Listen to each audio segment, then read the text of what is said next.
Jésus nous commande d'honorer le grand mandat, de respecter les gens, d'intercéder pour nos familles, les environs, les gouvernements, sensibiliser les gens. En fin de compte, il nous dit de témoigner, être des témoins. Des témoins de ce que Dieu fait dans nos vies. Moi, je ne peux pas faire autrement qu'être axé sur la guérison. 3 fois, je suis supposé d'être mort. Même préarrangement funéraire acheté. Guéri de plusieurs choses. Plusieurs choses. Délivré d'encore plus de choses.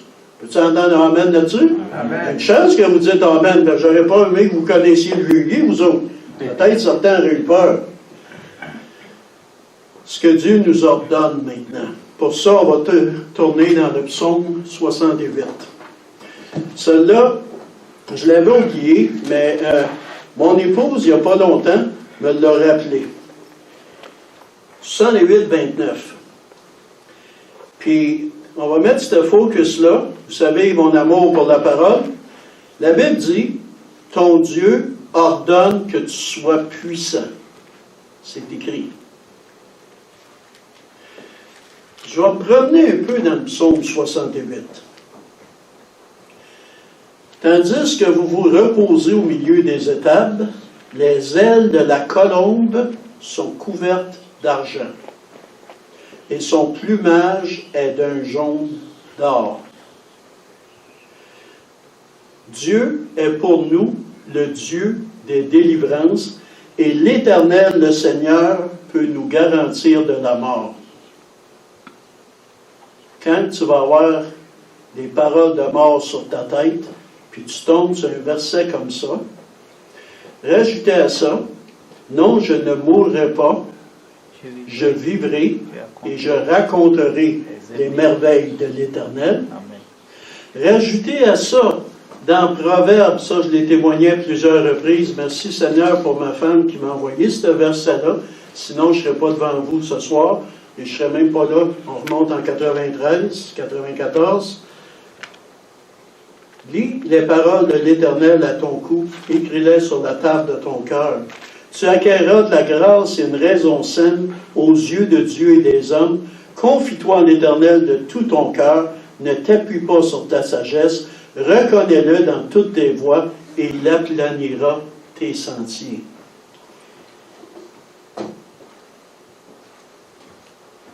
Christ a tout accompli à la croix. Ça, là, c'est pas compris dans la majorité du monde chrétien. Certains, merci Seigneur pour ces évangélistes, ces messagers de bonnes nouvelles. Oui, le sang de Christ, on va prendre la Sainte Seine tantôt, c'est le premier dimanche du mois, nous a amené une nouvelle alliance. Mais la nouvelle alliance ne comprend pas tout en elle-même. L'alliance de sang, OK? Oui, est la base. Oui, est le plus grand miracle. Oui, le salut est la plus grande chose. Oui, le plus grand prodige. Hey, on parle de la vie éternelle, là.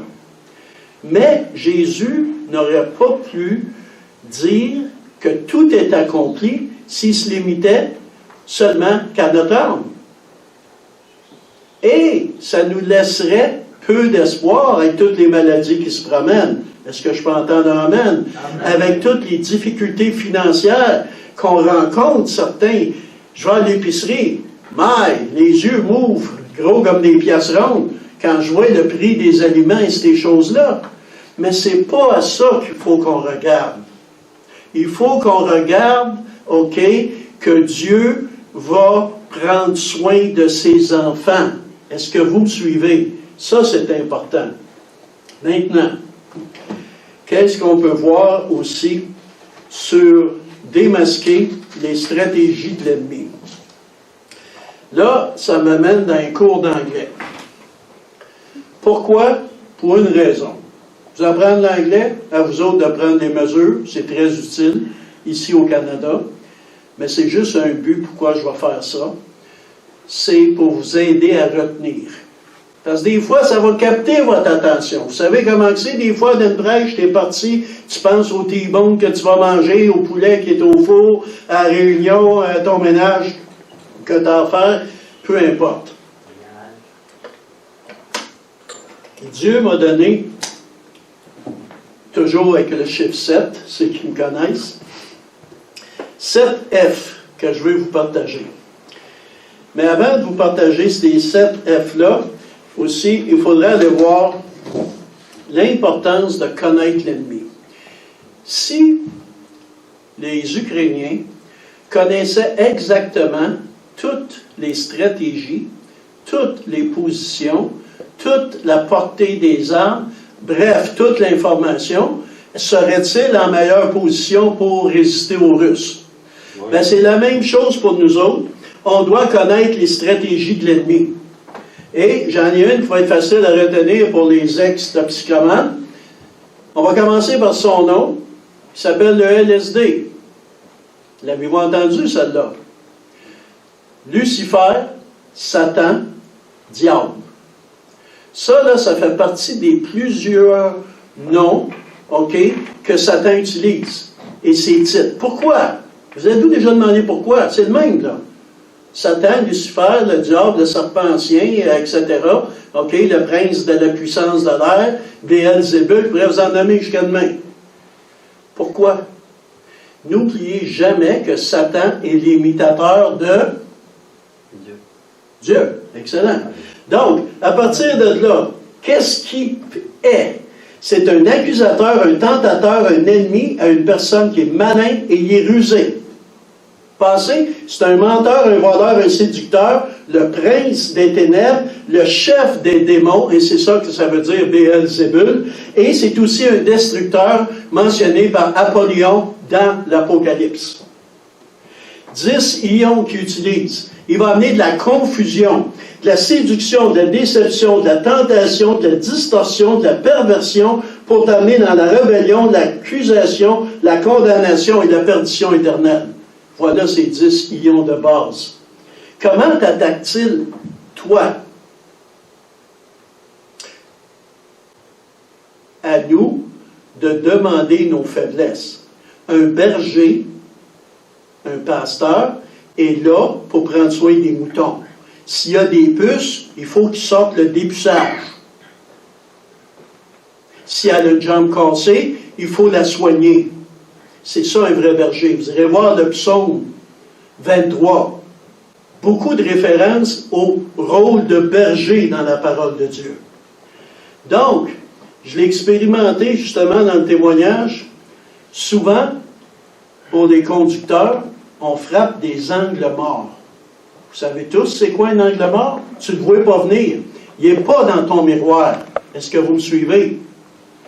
Et c'est là que ça prend quelqu'un, un second regard. Ou moi, ce que j'appelle des overseers, des gens qui ont droit de regard dans ta vie. Ça, c'est tellement important. Et moi, je veux rendre gloire à Dieu et rendre grâce aux plusieurs, au moins 4 overseers qui ont droit de parole dans ma vie. Merci Seigneur pour ces précieux ouvriers. À partir de là, ouais, mais écoute, tu as détecté comment ils t'attaquent. Là, il faut que tu ailles voir, OK, quelle porte d'entrée. Et il y a des liens intrinsèques, des fois, avec ce que ton corps vit comme maladie, et une porte ouverte ou un problème spirituel. Parce qu'on est fait de corps, âme et esprit. À partir de là, ça prend un screen. Un screen, c'est le screen de Philippiens 4.8, qui dit, pour les pensées, c'est-tu vrai, c'est-tu honorable, c'est-tu juste, c'est-tu digne d'approbation, cette pensée-là? Sinon, out you go. Après, il faut combattre avec la parole. Après, il faut comprendre que Dieu peut permettre quelque chose. Et ça m'a ramené, mais vous n'avez pas d'idée comment. Puis cette personne-là m'a amené avec l'exemple de Job. Parce que des fois, on rentre dans pourquoi. Pourquoi, Seigneur, tu permets telle affaire? Mais pourquoi, Seigneur? Mais prenez l'exemple de Job. C'est pas Dieu qui a envoyé tout ça à Job. Mais il a permis que l'ennemi attaque Job. Mais à la fin de Job, le jeu a vaut-tu la chandelle? Il a reçu en double. Et une phrase qui va me rester à vie. OK? Quand il dit quand même qu'il me tuerait, je ne le renierai pas. Et il a refusé de suivre les recommandations de sa femme.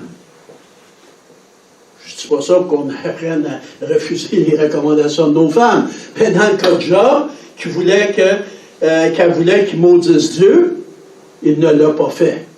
Donc, peu importe, mon frère, la situation que tu vis ce soir. Moi, j'ai reçu une lettre du Texas qui dit « Never quit. Ever quit. » N'abandonne jamais. C'est tellement facile d'abandonner. Puis croyez-moi, je sais de quoi je parle. Finalement, quand on regarde ça ici, je reviens à mes 7 F de tantôt. Fear. F-E-R. L'ennemi veut nous garder dans la crainte. Si tu es dans la crainte, tu n'es pas dans la foi. Est-ce que vous me suivez? Fret. F-R-E-T. Fret, c'est d'être shaké. Vraiment d'appréhender quelque chose. C'est une coche plus haut que craindre. Fright. If you're frightened, ça veut dire que tu es terrifié. Tu es effrayé. C'est ça la traduction exacte. Pour t'amener à fail. F-A-I-L. Échouer.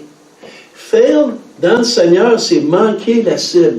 Et manquer la cible, frères et sœurs bien-aimés, peut tout simplement signifier ne pas entrer dans ta destinée prophétique. Faint, F-A-I-N-T. Là, j'ai eu beaucoup de plaisir avec ce mot-là parce qu'il m'a propulsé dans le grec et dans l'hébreu. Parce que c'est tellement facile de traduire faint par s'évanouir. Mais, j'ai fouillé. Perdre connaissance. Vous vous souvenez de mes C? Le premier C, c'est quoi? C'est un connaître.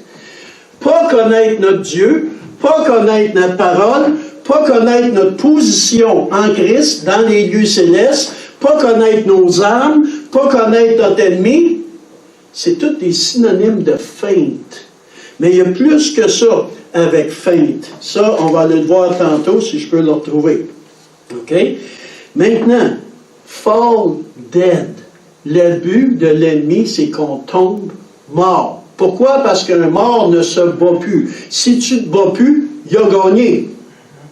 Vrai ou faux? Allez voir la boxe. Quand le gars ne bouge pas à terre, il a perdu. Maintenant, quand on regarde ça ici, les objectifs de Dieu, lui, OK? On a vu les stratégies de l'ennemi. Les stratégies de l'ennemi, son objectif, c'est simple. Nous vaincre. Il y a de la misère à admettre sa défaite. Avez-vous observé ça? Il veut avoir du monde qui l'adore. Il va avoir du monde qui le serve. Il va avoir du monde avec lui au barbecue éternel. Vaincre. Comment il va nous vaincre? Il va nous voler la précieuse parole de Dieu. Si on n'a plus de parole, on n'a plus d'épée, on n'a plus d'épée, on n'a plus d'armes offensives. Arrêtez notre croissance pour qu'on reste des petits bébés spirituels, même si ça fait 40 ans que tu es aux couches. Et il veut nous garder dans l'incrédulité. Qu'on ne croit plus. Parce qu'aussitôt qu'on ne croit plus, sans la foi, il est impossible d'être agréable à Dieu. Excellent. Amen. À partir de là, captif et prisonnier de fausses croyances, de philosophie à 30 sous ou de la tradition de whatever culture que tu es.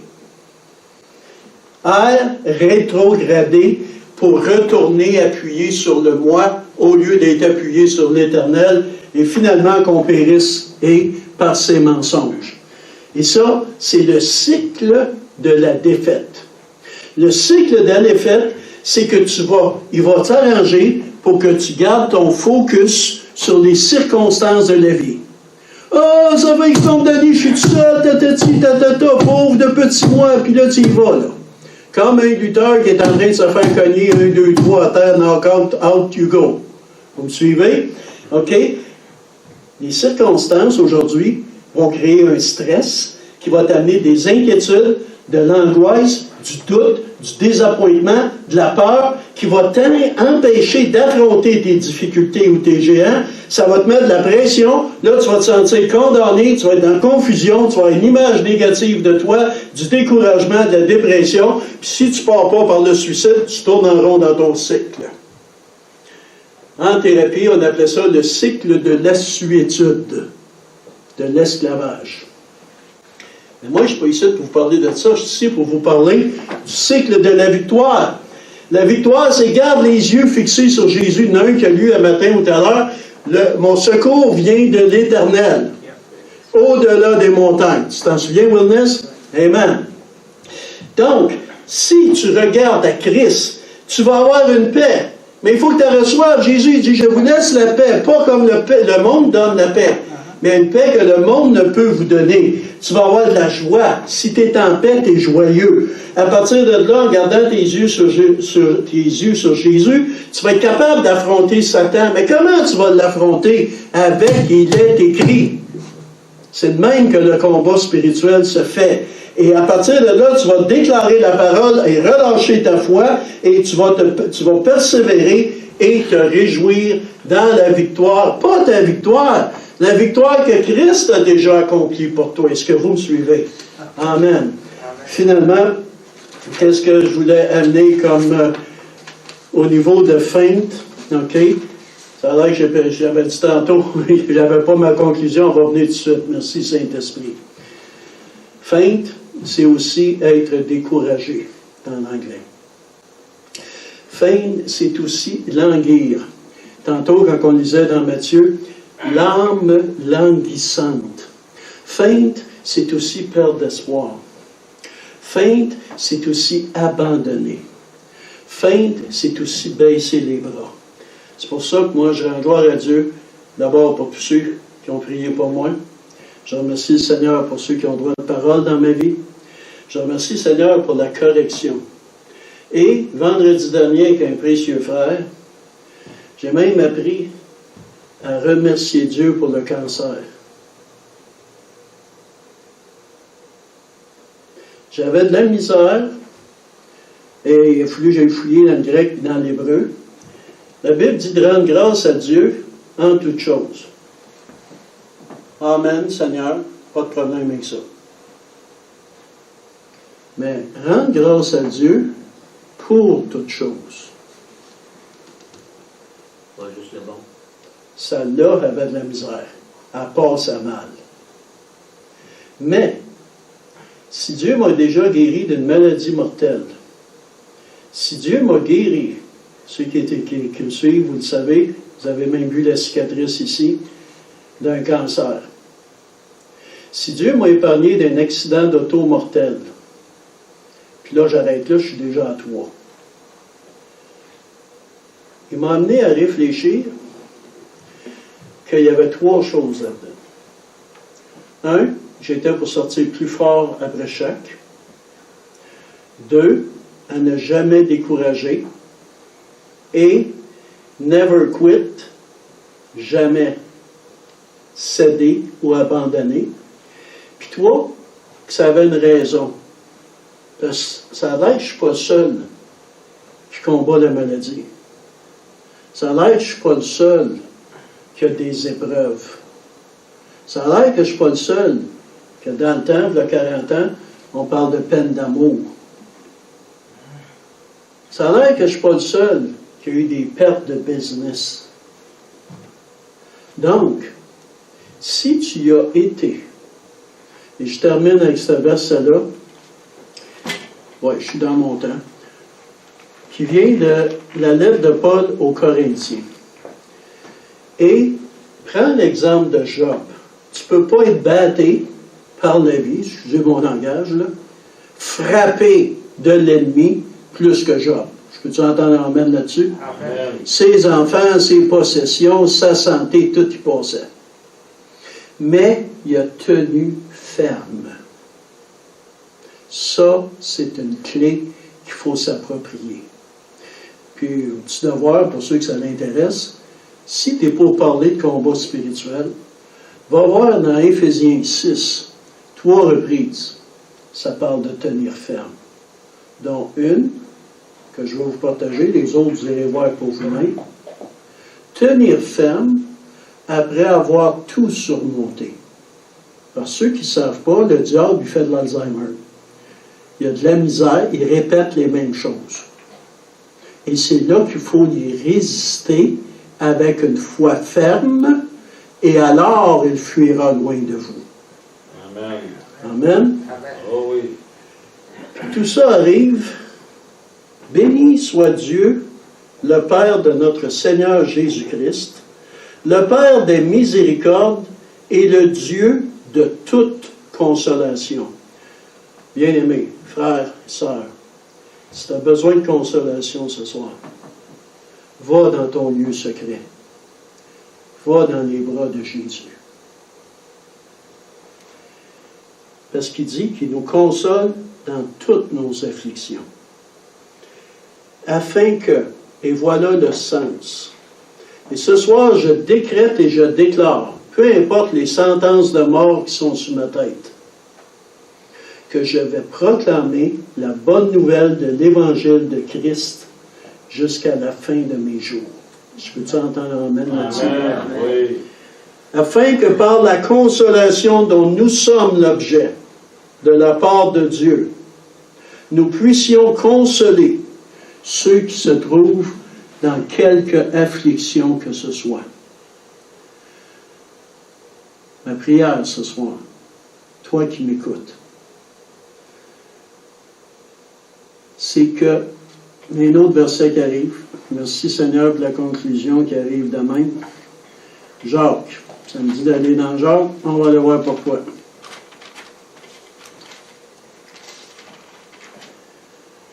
Toute grâce, ne vous y trompez pas, mes frères et sœurs bien-aimés. Toute grâce excellente et tout don parfait descendent d'en haut, du Père des Lumières, chez lequel il n'y a ni changement, ni ombre de variation. Dans un monde aussi vacillant, fragile, économiquement, environnementalement, etc. Ni ombre, ni changement de variation. Dieu a un Goshen pour son peuple, et bientôt, très bientôt, Christ viendra nous prendre. Et avec lui, nous serons dans la joie, en attendant, pour toujours. En attendant, il faut préparer la guerre. Parce que ceux qui ne le savent pas rien que les Russes et les Ukrainiens, là, on est en guerre. Et on va lever, par la grâce de Dieu, des soldats. Ici, à l'église Agapé, dans d'autres églises, partout au Québec. Il est temps que le Québec se réveille. Est-ce que je peux entendre un amen? Bonne main d'applaudissement pour le Seigneur, c'est tout. Gloire à Dieu. Merci d'avoir été avec nous. Que le Seigneur vous garde. All right.